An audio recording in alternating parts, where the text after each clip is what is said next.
Okay, so masaya po ito mamaya.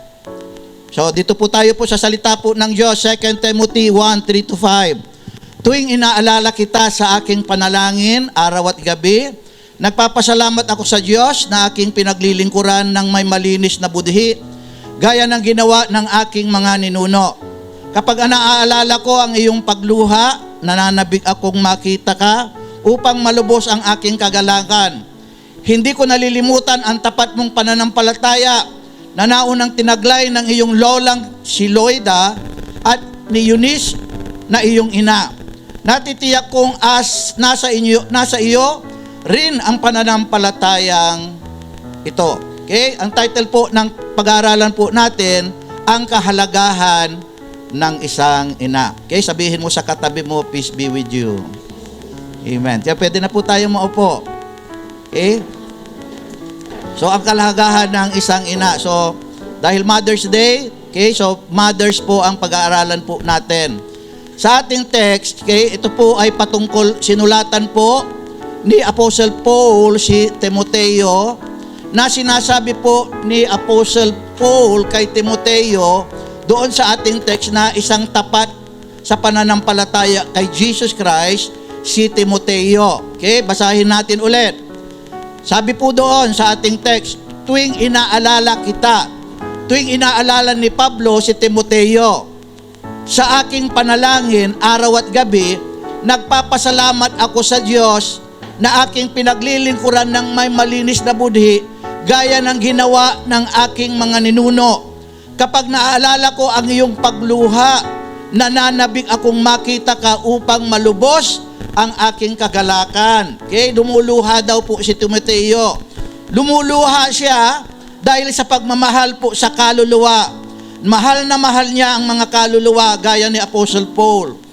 Hindi ko nalilimutan ang tapat mong pananampalataya.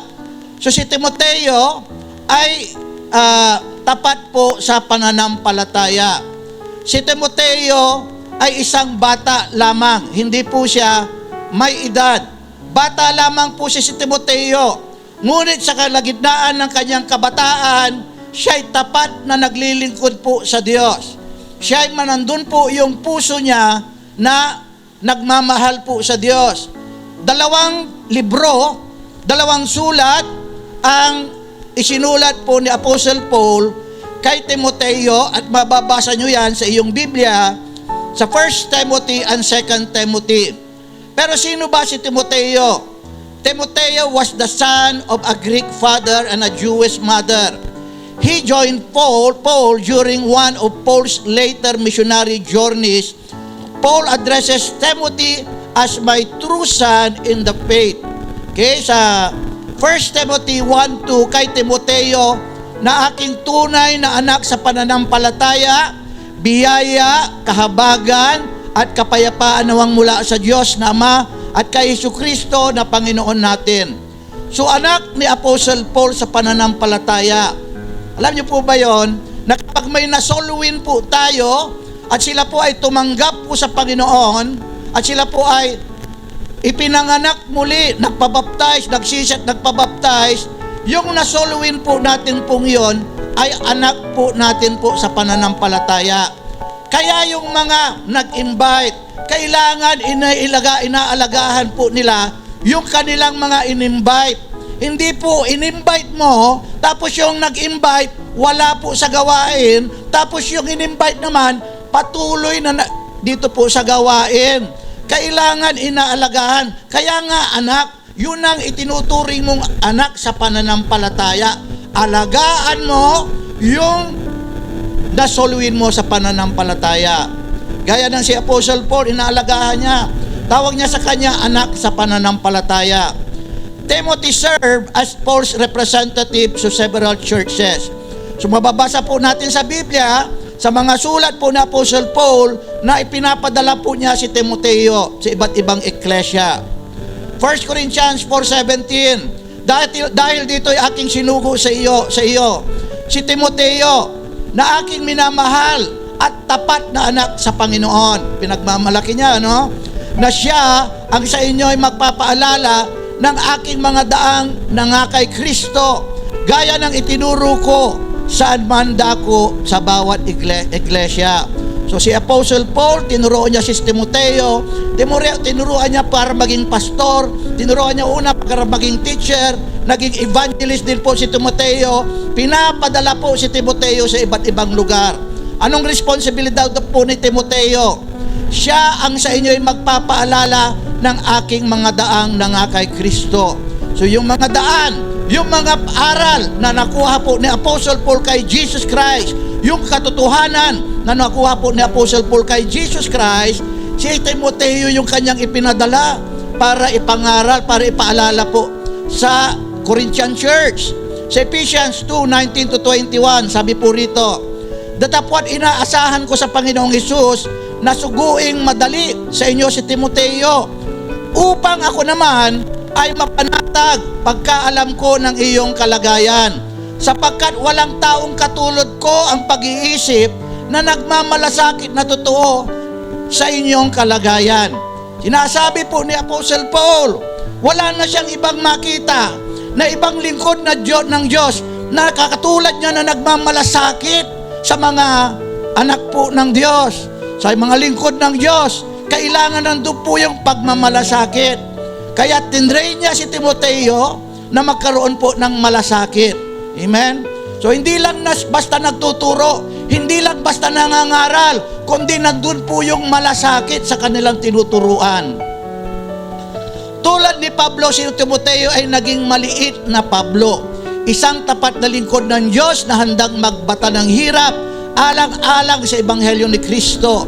Nakuha niya ang ugaling ito sa kanyang lola at sa kanyang nanay.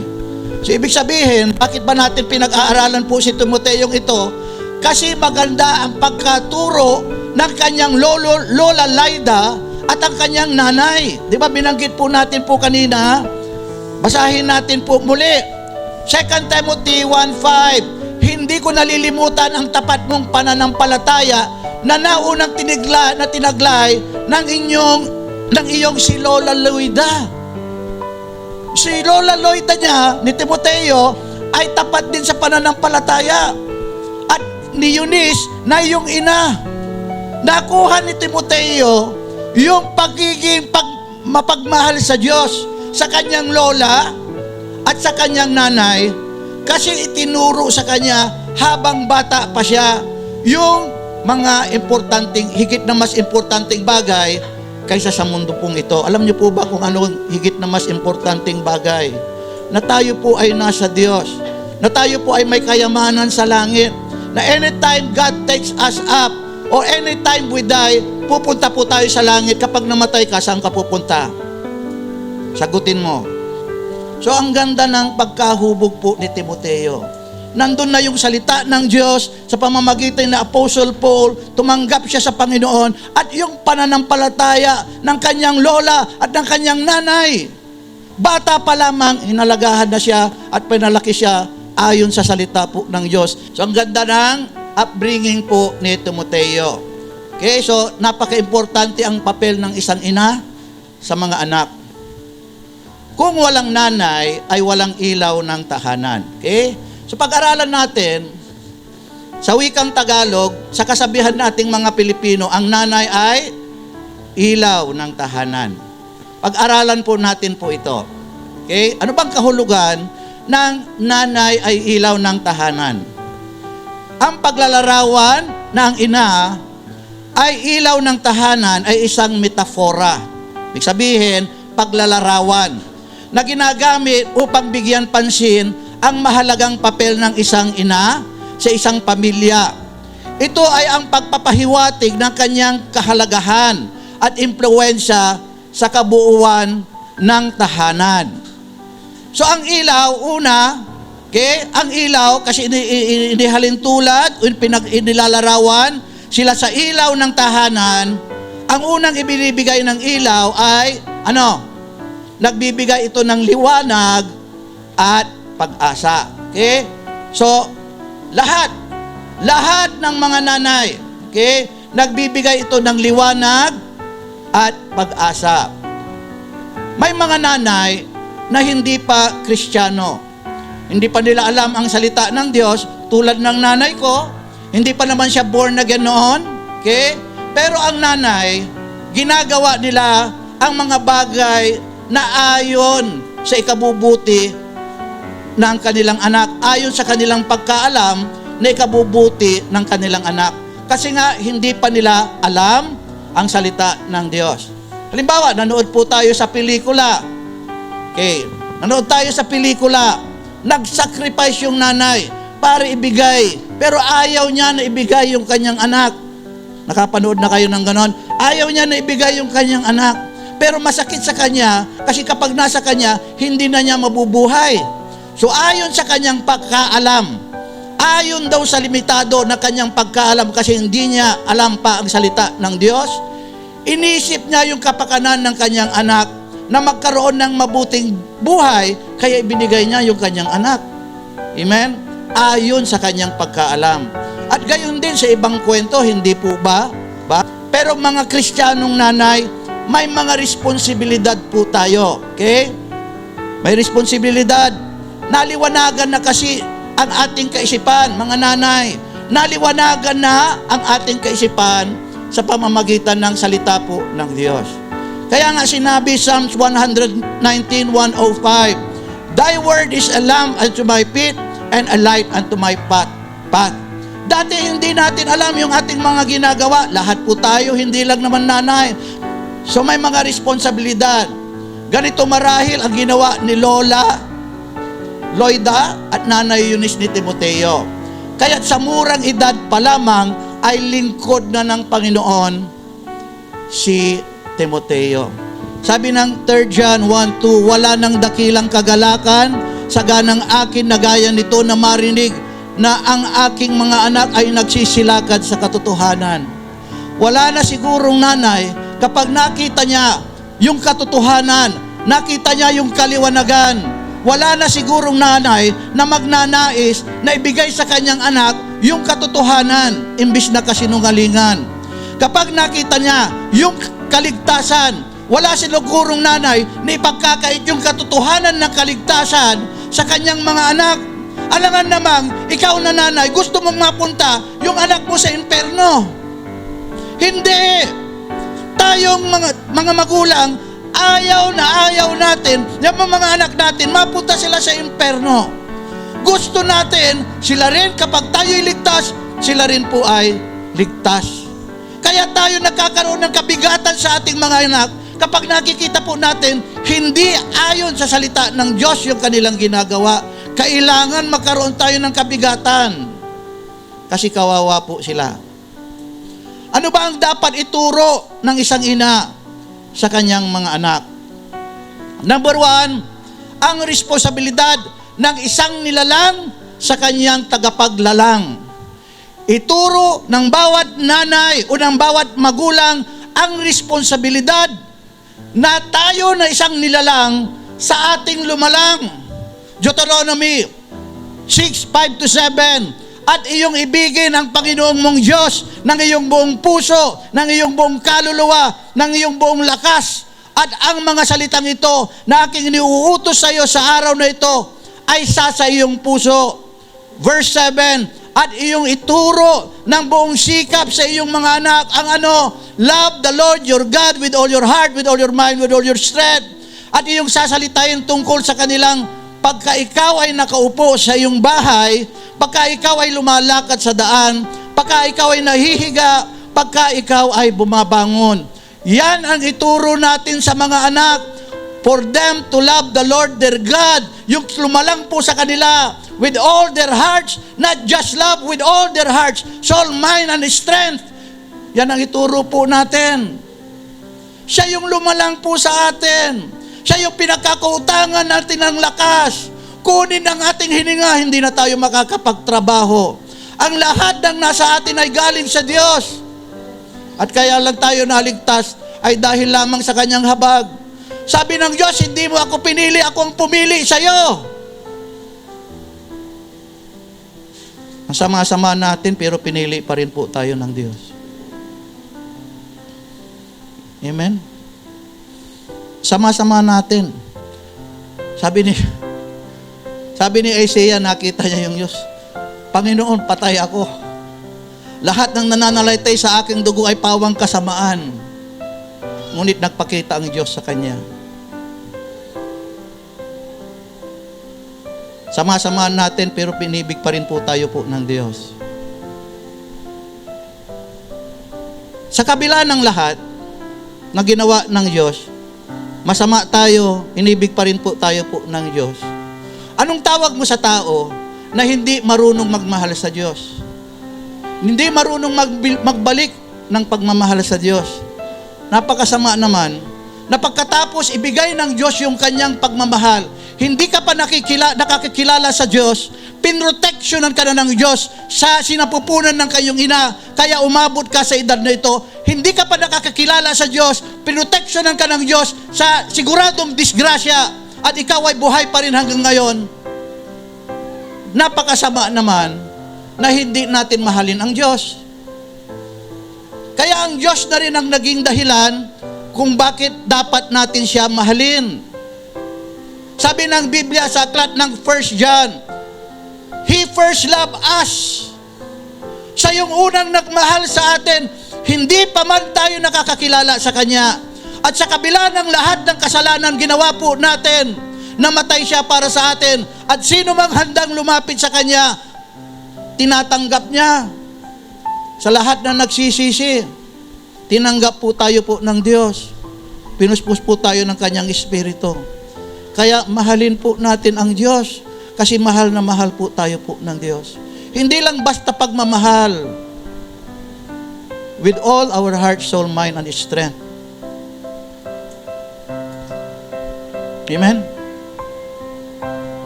Number 2, ang makilala ang isang Diyos at ang kanilang kaligtasan sa pamamagitan ng Panginoong Hesukristo. Ito yung ituro natin. Makilala ang isang Diyos. John 17 verse 3, at ito ang buhay na walang hanggan. May buhay na walang hanggan ba? Mayroon. At ito ang buhay na walang hanggan, na ikaw ay makilala nila na isang Diyos na tunay at siyang iyong sinugo sa makatuwid bagay si Hesukristo. Anong ibig sabihin? Na makilala natin yung isang Diyos. At yung isang Diyos na yon, sa pamamagitan ng kanyang pagkakatawang tao, iniligtas niya tayo dahil namatay siya sa krus ng Kalbaryo sa pamamagitan ni Jesus Christ. The complete plan of our salvation is to know God and to know our Lord Jesus Christ who died for our sins. May tagapagligtas po tayo. Huwag kang maniwala kapag namatay ka, wala na. Amen? At huwag ka rin maniwala na kung wala si Jesus Christ sa'yo, maliligtas ka. Kung kaya mo palang iligtas yung sarili mo, bakit pa bumaba si Jesus Christ at nagpakahirap? Yung pagkakatawang tao ni Jesus Christ ay para ipakita po sa atin yung kanyang pagmamahal. Kaya sabi ni Jesus Christ, if you love me, you must obey my commandments. John 14:14. Bilang isang mapagmahal na mga nanay, ipakilala ninyo sa kanila kung sino ang iisang tunay na Diyos. Ituro ninyo sa kanila ang kahalagahan ng pagmamahal sa Diyos at pagsunod sa Kanyang kalooban at ang kaligtasan sa pamamagitan ng Ebanghelyo ng ating Panginoong Hesukristo. Ituro natin. Hindi pinanganak yung anak mo na born again na rin siya. Hindi po yun automatic. Kung hindi mo ituturo na kailangan magsisi, kung hindi mo ituturo na pagkatapos magsisi bilang tanda ng pagsisisi, siya ay magpabaptize. Kung hindi mo siya ituturo sa kanya na kailangan mapuspos siya ng Holy Spirit, paano siya maliligtas? At kung hindi mo ituturo na dapat umattend pala siya sa church to show his or her love for God with all his heart, mind, soul, and strength, paano siya maliligtas? Wala siya mapapakinggan salita ng Diyos, instructions of God. Paano siya maliligtas? Alam niyo mangyayari, mamaya sasabihin ko sa inyo, kung hindi natin ituturo ang mga bagay na ito. Maging handa, maging magandang halimbawa sa iyong mga anak. Titus 2:3-5. na gayon din ang matatandang babae ay maging magalang sa kanilang kilos, maging magalang. Hindi palabintangin ni paalipin man sa maraming alak. Ayan o. Ayan o. Oh, palabintangin ni paalipin man sa maraming alak. Mga guro ng kabutihan. Yan. Upang kanilang maturuan ang mga babaeng may kabataan na magsiibig sa kanya-kanyang asawa, magsiibig sa kanilang mga anak, mga